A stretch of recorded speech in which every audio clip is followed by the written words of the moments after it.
Tervist kõikidele ka minu poolt, et vastab tõele, ma tõesti olen Märt Allika ja Eleringis ma töötan energiasüsteemi juhtimiskeskuse juhina. Ja mina siis annan täna ülevaate sellest, kuidas praktiliselt toimub Balti elektrisüsteemide lahtiühendamine Venemaa ja Valgevene elektrisüsteemist ja siis hilisem sünkroniseerimine Mandri-Euroopa sagedusalaga. Sünkroniseerimiseni Mandri-Euroopa sagedusalaga on jäänud veidi üle 2 kuu, aga seniks, kuni see sündmus juhtub, me toimetame siis praeguses Venemaa poolt juhitavas sagedusalas. Ehk siis meie üldine lähenemine praegu on selline, et nii kaua, kuni me oleme Venemaa poolt juhitavas sagedusalas, siis me täidame neid kokkuleppeid, mis on sõlmitud selle sagedusala töökindla talitluse tagamiseks, ehk siis suures plaanis me täidame niinimetatud BRELL-i lepingut. Ja vastavalt sellele BRELL-i lepingule me oleme informeerinud ka Venemaad ja Valgevenet, et me kavatseme seda lepingut rohkem mitte pikendada ja kavatseme vahetada sagedusala. Ja samuti me oleme neid informeerinud tehnilistest meetmetest, mida me kavatseme ette võtta, et ennast Venemaa ja Valgevene elektrisüsteemidest lahti ühendada. Ja Venemaa süsteemihaldur enda poolt on siis seda meie kavatsust aktsepteerinud. Nüüd juba praegu tegelikult me oleme Venemaa ja Valgevene suunal võtnud ette tegevusi, just silmas pidades eelseisvat desünkroniseerimist. Kunagi ühendas Balti elektrisüsteeme Venemaa ja Valgevenega 9 sellist olulist piiriülest liini. Et praeguseks hetkeks on juba enamus neist tööst välja viidud. Töösse on jäänud veel 4 olulist liini, 1 liin Leedu ja Valgevene vahel, 1 liin Läti ja Venemaa vahel ja 2 liini Eesti ja Venemaa vahel. Lisaks me oleme süsteemi juhtimisalased tegevused Venemaa ja Valgevene suunal viinud miinimumini. Praktikas see tähendab seda, et me teeme ainult selliseid asju, mis on vajalikud selleks, et siis praeguse sagedusala töökindlat talitlust tagada. Ehk siis kujundlikult öeldes, et kui tuleb siis nagu kõne, siis me telefonitoru veel tõstame, aga väga palju suurt rohkem enam ei tee.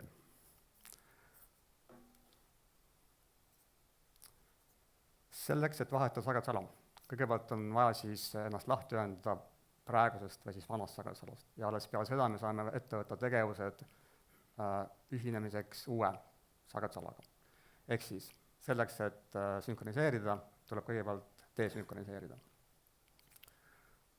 8. veebruar 2025, see on laupäevane päev. 8. veebruari hommikul koordineeritult kõik Balti süsteemi haldurid lülitavad välja kõik liinid, mis meil on jäänud veel Venemaa, Valgevene, Kaliningradi piirkonnaga.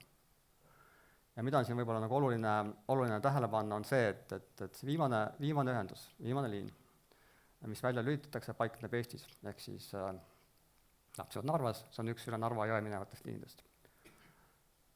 Kujundlikult öeldes võib öelda, et Eestis, Eleringis, asub siis see punane nupp, mille lülitamisel katkestatakse viimane ühendus Venemaaga ja viiakse lõpule desünkroniseerimise protsess Venemaa sagedusalast. Kui see protsess on lõpule jõudnud, siis tekib Balti saar või Balti sagedusala ja algab Balti saar talitlus. Ja Balti saar talitlus kui selline on selline äärmiselt oluline vaheetapp selleks, et me üldse saaksime Mandri-Euroopa sagedusalaga ühineda.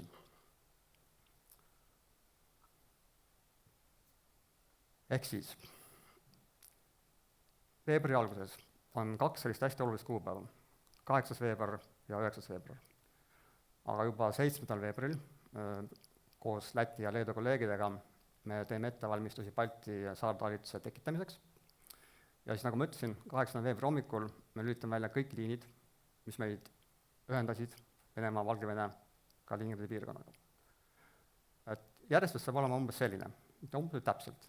Kõigepealt Leedu süsteemi haldur Litgrid lülitab välja kõik liinid, mis on Leedu ja Kaliningradi piirkonna vahel. See siis tähendab seda, et tekib selline Kaliningradi saar, Kaliningradi sagedusala, mis hakkab omaette toimetama. Siis järgmisena Litgrid lülitab välja liini Leedu ja Valgevene vahel. Siis võtab protsessi üle Läti süsteemi haldur AST. Nemad lülitavad välja liini Läti ja Venemaa vahel. Ja siis ongi jäänud 2 liini, mis ühendavad praegust sagedusala, ehk meid Venemaa juhitud sagedusalaga. 2 liini asuvad Eestis, need 2 liini lülitatakse välja Eleringi poolt, ehk siis Eesti Elering on see, kes viib lõpule desünkroniseerimise protsessi Venemaa sagedusalast. algab saartalitlus. Saartalitluse jaoks me oleme planeerinud 33 tundi. Ja miks me seda teeme? Meil on 2 sellist nagu olulist aspekti. Üks on muidugi see, et see tuleneb Mandri-Euroopa süsteemi halduritega sõlmitud liitumislepingu tingimustest, ehk siis uued sagedusala liikmed peavad näitama, et nad on rakendanud kõik sageduse juhtimiseks vajalikud protsessid ja et me tegelikult suudame toimida ka väljaspool suurt sagedusala, ehk siis kui nagu hästi lühidalt asi kokku võtta, siis me peame lihtsalt tõestama, et me saame iseendaga hakkama.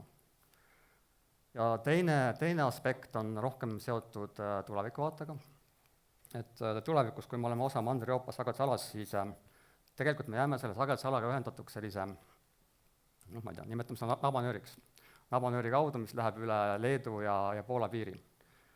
Ehk siis, kui see nabanöör peaks mingil põhjusel katkema, siis tekib jällegi Balti saartalitlus, mis siis tähendab seda, et ka tulevikus meil on vajalik võimekus selleks, et me saaksime Balti saarena hakkama.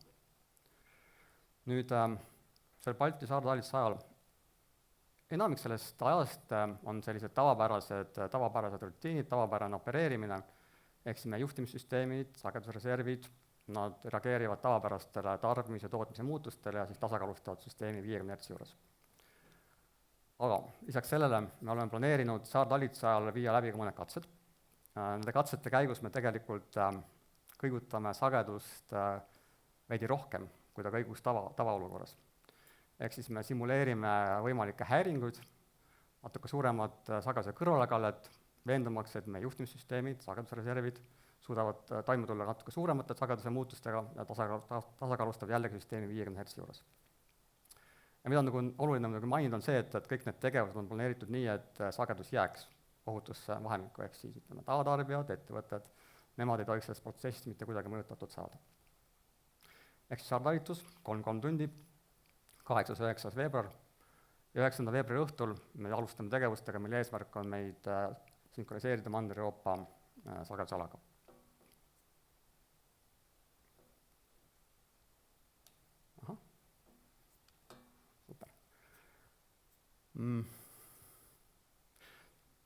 Toimimine suures sagedusalas on alati turvalisem kui toimimine väikses sagedusalas.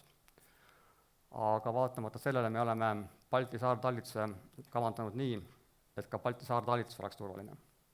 Ja üks selliseid võib-olla kõige olulisemaid tegevusi, mis me saame selleks teha, et talitlus oleks turvaline, on määrata ära alaeseühendustele, tootmisseadmetele selline maksimaalselt lubatud võimsuse nivoo, mida nad kas võivad võrku anda või võrgust võtta.